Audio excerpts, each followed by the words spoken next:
उसने दृश्यम फिल्म देखी, बच्चों को भी दिखाई, बेटा और बेटी को भी दिखाई और पूरे डायलॉग, पूरी घटना याद कर ली। पति को मारकर घर में ही दफना दिया। पति 5 साल तक घर में दफन रहा और फिर उसके बाद देवर की हत्या कर दी गई। उसका ऐसा कहना था कि मेरा देवर मेरी बेटी पर बुरी नजर रखता है। पुलिस ने मां, बेटी और बेटे तीनों के बयान लिए। तीनों के बयान रटे रटाए थे, शब्द हूबहू थे। पुलिस को इस ब्लाइंड मर्डर को सुलझाने में पसीने छूट गए, क्योंकि इन्होंने दृश्यम फिल्म को ना केवल देखा था बल्कि अपने जीवन में उतार लिया था और उस किरदार में अपने आप को ढाल चुके थे। जब भी पुलिस सवाल पूछती, बयान लेती या लिखित में बयान लेती, अलग अलग बिठाकर भी तीनों को पूछा, पर तीनों के सवालों के जवाब बिल्कुल हूबहू थे। क्या था पूरा मामला, क्या थी पूरी कहानी, इस स्टोरी में आपको जानने को मिलेगा। नमस्कार, आदाब, सत श्री अकाल। मैं प्रदीप और आप देख रहे हैं प्रदीप स्टोरी। मेरे चैनल पर पहली बार आए तो चैनल को सब्सक्राइब कर लीजिए ताकि ऐसी सत्य घटनाएं आपको मिलती रहें। हम बात कर रहे हैं भोपाल शहर की। मध्य प्रदेश का एक शहर है भोपाल और उसका एक इलाका है कोलार, और कोलार थाना के अंतर्गत आने वाली एक कॉलोनी होती है अमरनाथ कॉलोनी। वहां का ये वाक्य है। दिन होता है 27 मई 2021 का। पुलिस कंट्रोल रूम से एक फोन आता है और वो बताते हैं कि अमरनाथ कॉलोनी के पास एक डेड बॉडी पड़ी है और डेड बॉडी को वहां के जानवरों ने नोच कर शायद कितना खा लिया है कि उसे पहचानना भी अब मुश्किल होगा।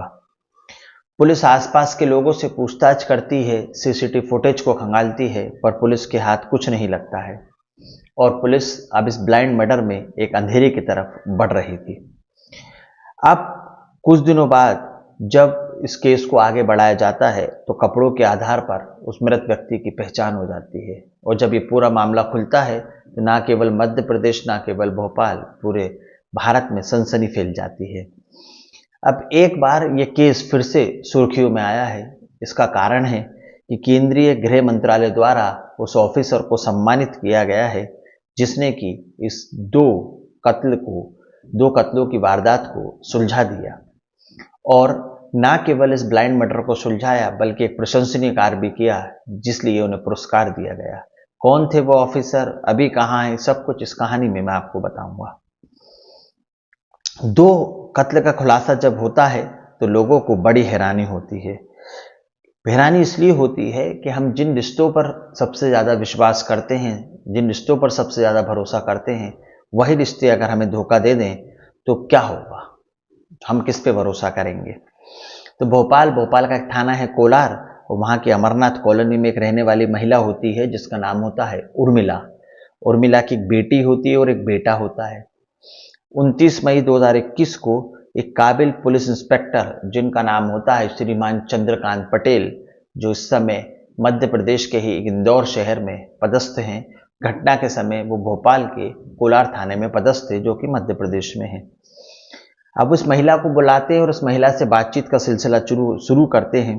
तो सबसे पहले वो सवाल पूछते हैं कि तुम्हारा पति कहाँ है, पति कहाँ है आपका।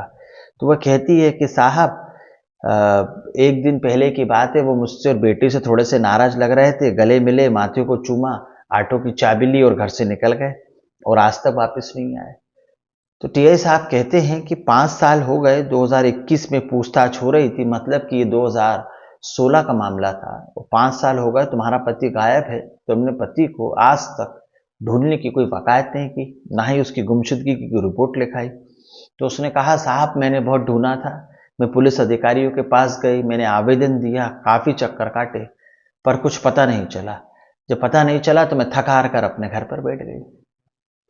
अब साथ ही उसका 15 साल का लड़का होता है, उससे भी पूछताछ की जाती है और 16 साल की लड़की होती है, उनसे भी पूछताछ की जाती है।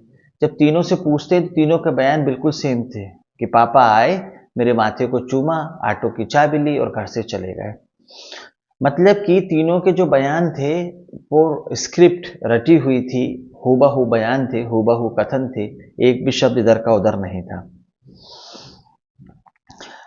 अब वो जैसे ही करते हैं तो वहां पर एक फोन आता है और इसी बीच पुलिस इंस्पेक्टर के पास किसी फोन आता है। वो पूछते हैं, बताइए क्या परेशानी है। तो वो कहती है कि साहब मुझे इतना ही पता है जितना कि मैंने आपको बताया, इससे ज्यादा मैं कुछ नहीं जानता।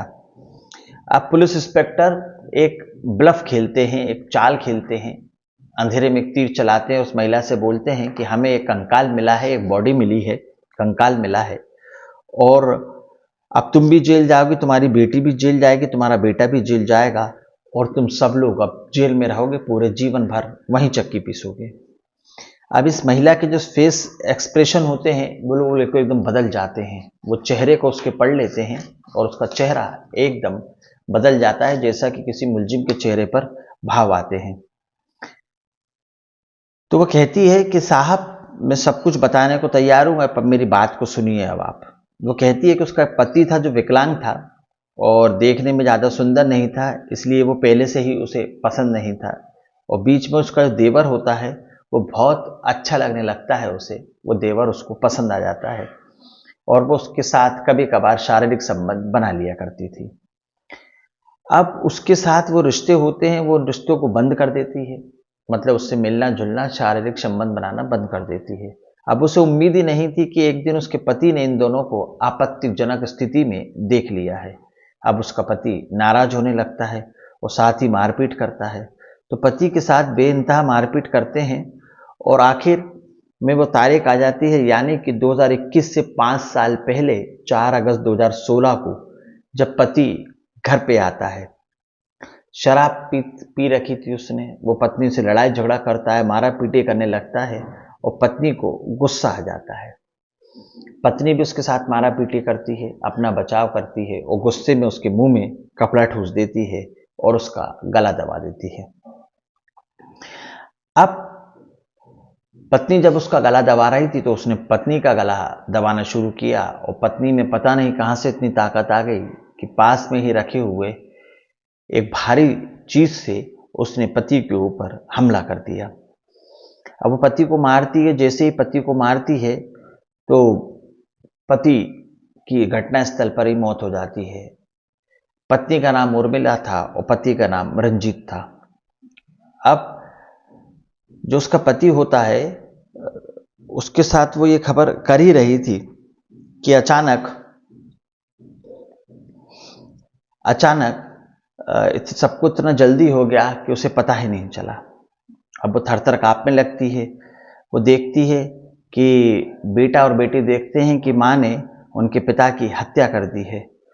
तो बच्चों के संग बच्चे आए दिन इस वारदात को देखते थे और वो साफ साफ कहते हैं कि आप बाहर निकल जाइए।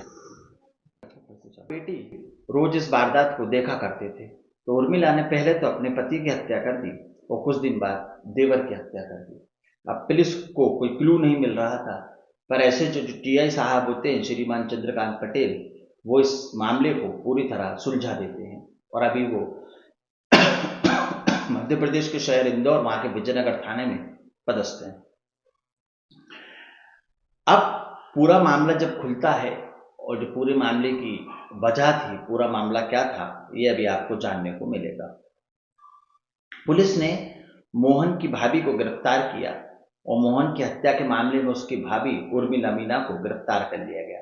उर्मिला ने पुलिस को बताया कि उसके देवर के साथ उसके अवैध संबंधों के बारे में उसको पता था और साथ ही वो मुझे ब्लैकमेल कर रहा था और अपने नाबालिग बेटे के साथ मिलकर मैंने मोहन की हत्या कर दी। पुलिस को शुरुआत में यकीन नहीं हुआ कि महिला ने नाबालिग बेटे के साथ मिलकर हत्या कर सकती है, लेकिन जब पुलिस ने घर की जांच की तो सेफ्टी टैंक में रंजीत का कंकाल बरामद हुआ। डीएनए टेस्ट में इस बात की पुष्टि हो गई कि कंकाल जो है वो रंजीत का ही है और देवर के साथ मिलकर उसने पति की हत्या की थी।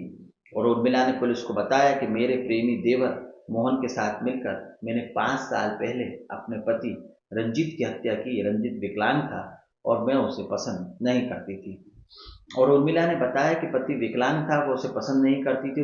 देवर मोहन के साथ उसके अवैध संबंध थे। एक दिन दोनों को गलत काम करते हुए देवर के साथ उसके पति ने देख लिया तो उसने 5 साल पहले मिलकर अपने देवर के साथ मिलकर अपने पति की हत्या कर दी।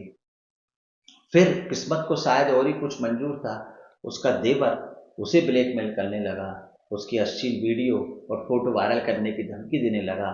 तो उर्मिला ने अपने नाबालिग बेटे के साथ मिलकर अपने देवर की भी हत्या कर दी। अब 2 कत्ल हो चुके थे, मीडिया में सारी बातें फैल चुकी थी, पुलिस बयान ले रही थी। जब उर्मिला के बयान लेते, उसके बेटे के बयान लेते, उसकी बेटी के बयान लेते, तो सभी के बयान एक जैसे थे। अगर कोई बात एक बार 2 बार किसी को बताई जाए तो थोड़े बहुत शब्द इधर उधर हो जाते हैं, पर ये ऐसा मामला था जिसमें एक भी शब्द इधर का उधर नहीं था। अब देवर के मर्डर की कहां के साथ लापता पति के केस की भी जांच जुड़ी जाती है। मतलब उधर तो पति लापता था, उसके बारे में तो कुछ पता ही नहीं था, और उधर एक कंकाल मिल चुका था, तो दोनों केसों को आपस में जोड़कर देखा जाता है। अब कंकाल की बात सुनकर पुलिस उर्मिला को सच उगलवाने के लिए एक ट्रिक चलती है। वो उर्मिला से कहती है कि उसके पति का कंकाल है, और ये बात सुनकर उर्मिला घबरा जाती है और सारी बात पुलिस को सच बताती है, और वो पुलिस के जाल में फंस गई। पुलिस उसकी साइकोलॉजी को समझते हुए ब्लफ प्लान तैयार करती है, और उसी के दौरान महिला के सामने उसके बच्चों को बिठाते हैं। टीआई के बीच में बात कर रहे, तभी एक कॉल आता है और वो कहते हैं कि साहब कंकाल मिल चुका है, और वो कहते हैं कि जो कंकाल जो है तुम्हारे पति का है। तो वो सारा मामला पुलिस को बताती है कि मेरा पति विकलांग था, मुझे पसंद नहीं था, और अब मैंने अपने देवर के साथ मिलकर उसकी हत्या कर दी, और फिर अपने नाबालिग बेटे के साथ मिलकर देवर को भी मौत के घाट उतार दिया। पुलिस ने अपनी सूझबूझ, अपनी बुद्धिजीवी से इस प्लान को चला और इस मामले को सुलझा दिया। और ये मामला सुर्खियों में फिर से इसलिए आया कि जिस एसएचओ ने इस मामले को सुलझाया, उन्हें गृह मंत्रालय से अभी अभी पुरस्कार मिला है। बहुत ही सराहनीय काम था, जितनी इस काम की उनकी तारीफ की जाए वो बहुत कम है। और एसएचओ चंद्रकांत पटेल साहब को मैं इस कार्य के लिए बहुत शुभकामनाएं देता हूं कि उन्होंने अपना कार्य बाखूबी निभाया और दोहरे ब्लाइंड मर्डर केस को सुलझा दिया। दृश्यम फिल्म उन्होंने देखी, उसको पूरे जीवन में अपने उतार लिया, पर पुलिस की सूझबूझ और पुलिस की बुद्धिजीविता के आगे वो फिल्मी सीन असली जिंदगी में नहीं चल पाया। ये थी कहानी मध्य प्रदेश के शहर भोपाल का एक थाना लगता है कोलार, वहां के अमरनाथ कॉलोनी की। और कई साल पहले हुए ब्लाइंड मर्डर को पुलिस ने अपनी सूझबूझ से सुलझा दिया। नहीं तो ये दोनों जो कत्ल थे अंधे कत्ल की तरह ही कहीं गुमनामी में खो जाते। इस कहानी को सुनाने का उद्देश्य किसी का दिल दुखाना, किसी के मान सम्मान, अंतरात्मा को ठेस पहुंचाना नहीं है, बल्कि आपको सावधान करना है, सतर्क करना है। सावधान रहें, सतर्क रहें, सुरक्षित रहें, अपने और अपने परिवार का ध्यान रखें। कहानी अच्छी लगी तो लाइक करें, चैनल को सब्सक्राइब करें। अगली कहानी में फिर मुलाकात होगी। जब तक के लिए जय हिंद, जय भारत, जय जवान, जय किसान।